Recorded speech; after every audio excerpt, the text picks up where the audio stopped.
Sim, eu sou o professor Bairros e no tutorial de hoje nós vamos ver...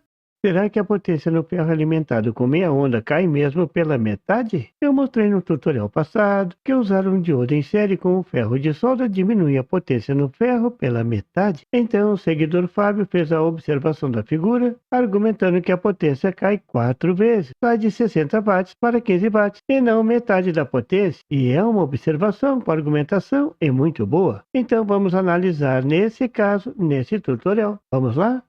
O raciocínio do Fábio é bem interessante. Ele pensou em calcular a potência sobre a resistência do ferro. Isso em 2 momentos. Quando alimentado na tensão da rede, vou chamar V1, a tensão em RMS, e depois, quando a tensão estiver retificada em meia onda, vou chamar de V2.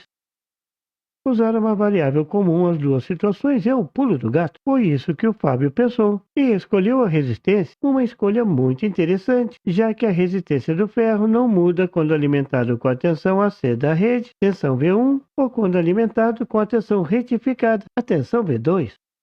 Se a escolha da resistência parece uma boa escolha, ela só vai ser boa se as unidades das tensões também forem corretas. E é aí que mora o problema. Quais as tensões escolher?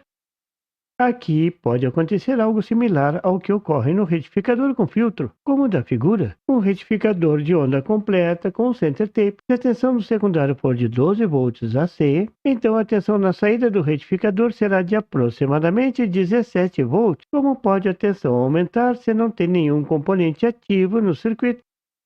Na verdade, é uma questão de unidades. A unidade da tensão no secundário é RMS. Ninguém diz isso, mas é RMS. A tensão na saída é a tensão de pico. É com essa tensão que o capacitor fica carregado a cada ciclo, viu? 2 unidades diferentes.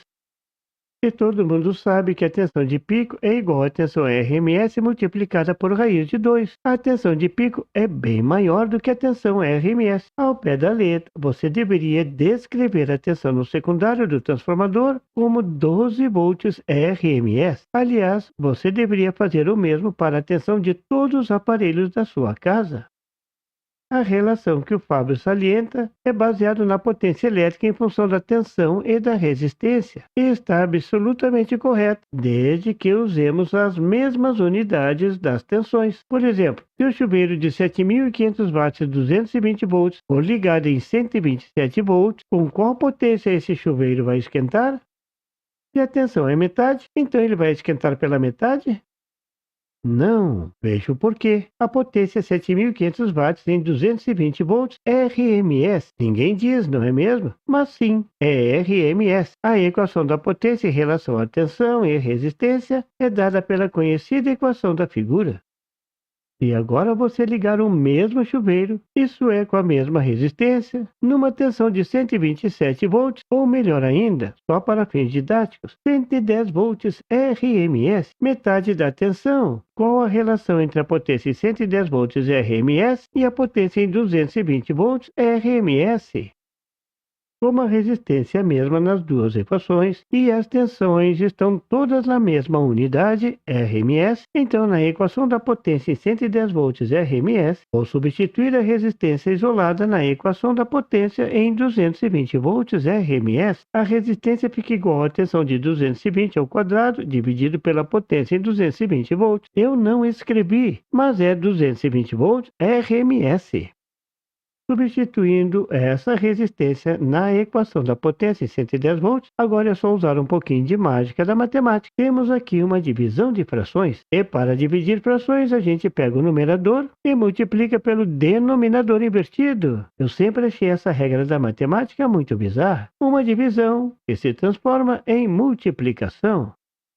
Agora mais uma pitada da mágica aqui. Vou tirar mais um coelho da cartola. Vou fazer o 220 igual a 2 vezes 110. Que golpe de mestre, hein? Agora vou elevar o 2 vezes o 110 ao quadrado, elevando ao quadrado o 110 e o 2. Vejam, temos um 4, que multiplica 110 ao quadrado. Agora é simplificar o 110 ao quadrado de cima, pelo 110 ao quadrado embaixo e pronto. A potência em 110 volts é 1/4 da potência em 220 120 volts. Não é a metade, mas cuidado, o correto é dizer a potência em 110 volts RMS é 1/4 da potência em 220 volts RMS. A gente não diz, mas é RMS. Agora vamos ao caso do ferro alimentado pela meia onda retificada pelo diodo. A pergunta é: qual a potência do ferro de solda? Aqui, como no caso do chuveiro, o ferro de solda não mudou, então a resistência é a mesma nos dois casos. Mas a questão que não quer calar é: será que a tensão na meia onda retificada é a metade da tensão da onda completa? A questão aqui é que devemos comparar as tensões na mesma unidade. E como a potência é calor, o melhor é comparar as tensões na mesma unidade RMS. A pergunta é: qual a tensão RMS de uma meia onda senoidal? Claro que eu poderia calcular aqui. Eu até tenho um tutorial calculando a tensão RMS da meia onda, da onda completa, tudo nos mínimos detalhes. Mas o melhor é perguntar para o Google, ou melhor ainda, olhar na página do professor Bairros, www.bairrospd.com. Tem um monte de PDFs muito úteis no pé da página. Entre eles o PDF Dicas de Componentes do professor Bairros. Nele tem um capítulo mostrando as tensões RMS e as tensões médias de várias formas de onda, inclusive a tensão RMS da meia onda retificada. Olha ela aí e não se surpreenda, é isso mesmo, metade, mas da tensão de pico. Note que a equação relaciona a tensão em função da tensão de pico. Essa é a melhor tensão para usar na comparação, porque essa tensão não muda, tanto na tensão senoidal inteirinha, antes de retificar a onda senoidal perfeita, como na tensão retificada de meia onda. Olha lá, o pico é o mesmo. Então, vou escrever a potência da onda senoidal em função da tensão de pico e da resistência. Nesse caso, a potência na senoide é igual à tensão de pico dividido pela raiz de 2. Claro, todo mundo sabe, a tensão RMS é igual à tensão de pico dividido pela raiz de 2 na senoide. Agora uma pitada de matemática. Eu vou operar os parênteses. Vou elevá-lo ao quadrado. Tomara que o paciente não morra. Então fica: a potência da senoide é igual à tensão de pico ao quadrado sobre 2. Claro, elevar ao quadrado uma raiz quadrada, uma operação anula a outra. Fica só a tensão de pico ao quadrado sobre 2 no numerador. Fazendo a divisão das frações, aquela que a divisão vira produto, fica: potência da senoide é igual à tensão de pico sobre 2 vezes o valor da resistência. Agora vou fazer o mesmo para a potência da meia onda. A equação fica: veja que a tensão RMS da meia onda já foi vista lá em cima. Então é só substituir e temos a potência da meia onda. Aqui vou fazer uma pequena mágica, nada demais. Vou operar novamente essa equação. Se o paciente sobreviveu na operação anterior, então vai sobreviver agora novamente. Elevando os parênteses ao quadrado fica tensão de pico ao quadrado sobre 4 no numerador. Agora é só fazer a divisão das frações novamente. E a potência da meia onda fica tensão de pico ao quadrado sobre 4 vezes o valor da resistência. Aqui não vou pegar a resistência na potência da senoide. Vou fazer diferente. Vou escrever a potência na meia onda como tensão de pico ao quadrado dividido por 2 vezes 2 vezes a resistência R. Desmembrei o 4. Agora vem a mágica final, el gran finale. Note que a tensão de pico ao quadrado sobre 2 vezes a resistência R é exatamente a potência da senoide. Que coisa fantástica essa matemática! Então, a potência da meia onda é igual à potência da senoide sobre 2. Isso mesmo, a potência da meia onda é metade da potência da senoide.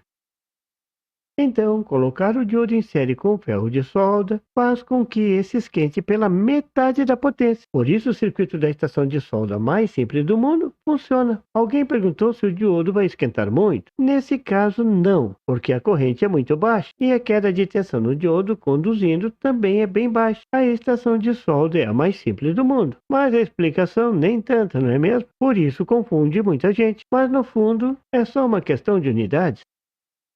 Será que não daria para colocar o diodo nos chuveiros antigos, ao invés de ter duas resistências, uma para o quente e outra para o morno? Bastaria uma resistência e um diodo? Bem, isso é possível, mas num chuveiro com potência, quando na metade da potência, uma potência ao redor de 3.000 watts em 127 volts, a corrente ficaria ao redor de 20 amperes. O diodinho 1N4007 ia explodir na hora. Teríamos que usar diodos de potência, desses que se parecem com um parafuso, e aí o custo ia extrapolar. Sem falar que teríamos que resfriar o diodo. Acho melhor continuar usando as duas resistências, não é mesmo? Mas confesso para vocês que uma vez eu fiz isso. Eu tinha um diodão sobrando, eu usei e funcionou, mas era esquisito ver aquele baita diodo pendurado na fiação. Você viu nesse tutorial que sim, a potência do ferro alimentado com uma tensão retificada esquenta com metade da potência. Bom proveito! E por favor, se você não é inscrito, se inscreva e marque o sininho para receber as notificações do canal. E não esqueça de deixar aquele like e compartilhar para dar uma força ao canal do Professor Bairros. E não tem site? Tem sim, é www.bairrospd.com. Lá você encontra o PDF e tutoriais sobre esse e outros assuntos da eletrônica. E fique atento ao canal do Professor Bairros para mais tutoriais sobre eletrônica. Até lá!